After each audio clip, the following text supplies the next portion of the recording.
मूसा को कहते हैं तो उनको मारने लाया है, इससे अच्छा तुम वहीं रहते। हालेलुया। मैं आपको बताना चाहता हूं, जब आप प्रभु के नजदीकी में आते हैं, यदि आपने अपने पुराने कामों को छोड़ दिया है, आपने पाप को छोड़ दिया है, आपने गुनाह को छोड़ दिया है, आपने गलत संगति को छोड़ दिया है, गलत लोगों के साथ उठना बैठना छोड़ दिया है और आप प्रभु में आगे बढ़ रहे हैं, इससे आपका जीवन जो है आगे जो है बढ़ने के लिए आप अपने जीवन को तैयार कर रहे हैं। लेकिन मैं आपको बताना चाहता हूं, आपको फिर से पीछे ले जाने के लिए, आपको फिर से पीठ में ले जाने के लिए, आपको फिर से पाप में ले जाने के लिए एक शख्स है जिसका नाम है लूसीफर, जिसका नाम है शैतान और जिसका नाम है दुष्ट आत्मा है, वो आपका पीछा करता है ताकि आपको फिर से बंधुआई में ले जाए, फिर से गुलामी में ले जाए, फिर से अंधकार में ले जाए, फिर से पाप में ले जाए, फिर से बुराई में ले जाए। वो इसलिए आपको निरंतर आपका पीछा करता रहता है। जब आप प्रभु पर विश्वास रखते हैं, ईमान रखते हैं और सब कामों को छोड़ देते हैं, कहते हैं कि आज से मैं गलत संगति में नहीं जाऊंगा, आज से मैं पाप में नहीं जाऊंगा, आज से मैं व्यभिचार करने वालों की संगति नहीं करूंगा, आज से मैं नशा करने वालों की संगति में नहीं रहूंगा।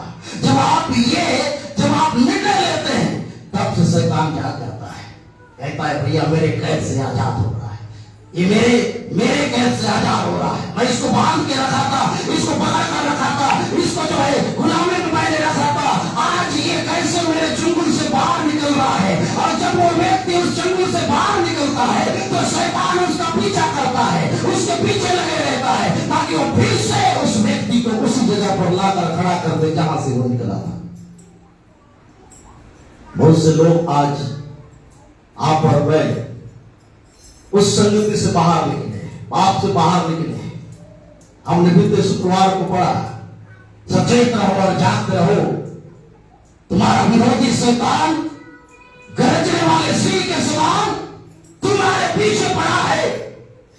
ये जो शत्रु है आपके पीछे है, ये जो शत्रु है आपको नाश करना चाहता है, ये जो शत्रु है परिवार को तबाह करना चाहता है, ये जो शत्रु है वो झगड़ा को लाता है, ये जो शत्रु है वो लड़ाइयों को लाता है, ये जो शत्रु है पति पत्नी के बीच में दीवार खड़े कर देता है।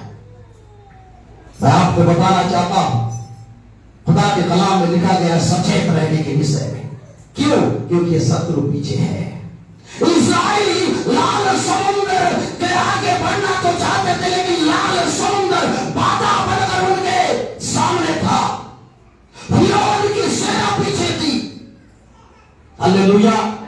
बिल्कुल आ रहे हैं कि हम तो वहीं पर रहने से ठीक रहता, हम वहीं पर अच्छे थे, कम से कम खा पी तो रहे थे। गुलामी में जीने से और दुख में जीने से भी हमको कोई फर्क नहीं पड़ता, लेकिन जिंदा तो रहते। लेकिन मैं आपको बताना चाहता हूं, जैसे ही ये शब्द इस्राएलियों ने कहा, मूसा परमेश्वर की दुहाई देने लगा। हालेलुया। मूसा परमेश्वर की दुहाई देने लगा। बाइबल बताती है, खुदा के कलाम में यह लिखा गया है, मूसा ने लोगों से कहा, डरो मत, खड़े खड़े वो उद्धार का काम देखो जो यहोवा आज तुम्हारे लिए करेगा।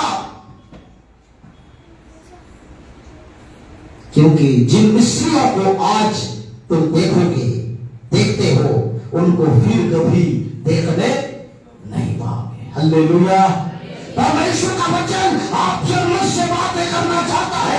आज की सुबह, आज के वचन के द्वारा मैं आपको बताना चाहता हूं, हो सकता है आप लाल समुद्र के, आपके सामने लाल समुद्र खड़ा है, वो किस रूप में खड़ा है वो आप जानते हैं, वो किस रूप में आपके सामने है, वो कैसे आपके सामने दीवार बनकर खड़ा है।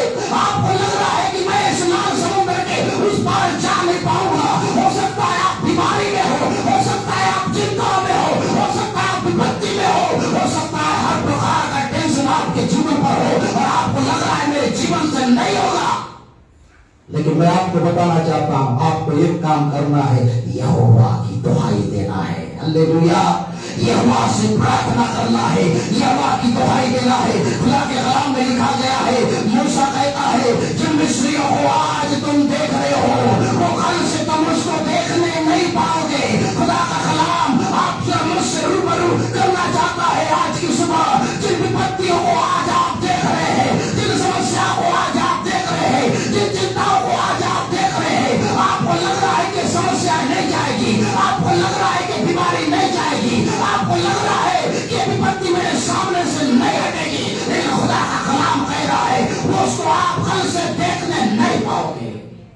हालेलुया। आपकी जिंदगी से परमेश्वर उसको अलग कर देगा। परमेश्वर के वचन में लिखा गया है, एक अद्भुत और रोचक बात मैं आपको बताना चाहता हूं। आगे पढ़ेंगे 4 पद को, जब आप और मैं पढ़ेंगे क्या लिखा है, पढ़िए। तब मैं फिरौन के मन को कठोर कर दूंगा। 4 पद 14 पद। यहोवा आप ही तुम्हारे लिए लड़ेगा, यहोवा आप ही तुम्हारे लिए लड़ेगा, इसलिए तुम चुपचाप रहो। हालेलुया। क्या रहो? क्या रहो? ऊंचे स्वर से क्या रहो?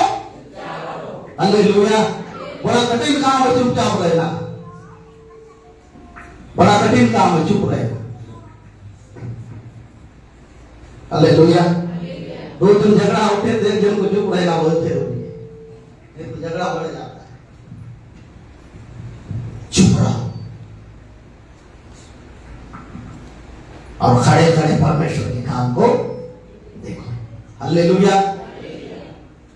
कोई आपको गाली देता है, आप चुप रहो। कोई आपको श्राप देता है, आप चुप रहो। कोई आपको मारने आता है, आप चुप रहो। हालेलुया। परमेश्वर के कलाम के द्वारा मैं आपको बताना चाहता हूं, वो लड़ाई सामने वाला तलवार से लड़ रहा है, आपको लड़ाई प्रार्थना के साथ लड़ना है। चुप रहो। हालेलुया। कोई गाली देकर लड़ाई लड़ रहा है, कोई आपके सामने, कोई विरोधी आपको गलत गलत बातें करके आपको भड़का रहा है, मैं आपको बताना चाहता हूं, आप चुप रहे, विश्वास के साथ प्रार्थना की लड़ाई लड़े। आप तलवार और भाला लेने वाले योद्धा नहीं है, आप प्रार्थना करने वाले और घुटने टेकने वाले योद्धा है। हालेलुया। खुदा के कलाम में लिखा गया है, परमेश्वर के वचन में लिखा गया है, मूसा कहता है चुप रहो। जिन विपत्तियों को आज तुम देख रहे हो कल उसे देखने नहीं पाओगे।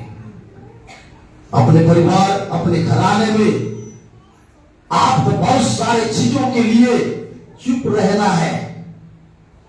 क्या करना है? क्या करना है बताइए? क्या करना है? ऊंचे स्वर के साथ क्या करना है? लड़ाई चल रहा है तो क्या करना है? घुटने में आकर प्रार्थना करना है। हालेलुया। हालेलुया। हालेलुया। परिवार में